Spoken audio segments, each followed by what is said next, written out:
Здравейте, аз съм Зорница и днес ще покажа 3 ситуации с бабите. И нека да започваме първата. Бабиното имам 300 лева и че ги да си ги ползваш с здраве бабиното. Айде, това е от тази седмица за мен.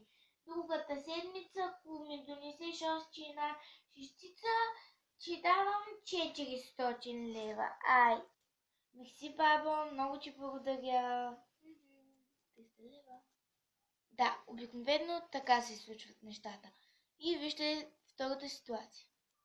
Бабиното, няма да ти давам паричи, само 20 стотинки имам, пък по-нататък ще ти дам. Не събой, бабиното. Няма, бабо. Точно така. Нямаш. Имаш само 200 лева, които не могат да ти се откъснат от сърцето, да ме дадеш 2 лева. Да. Обикновено това е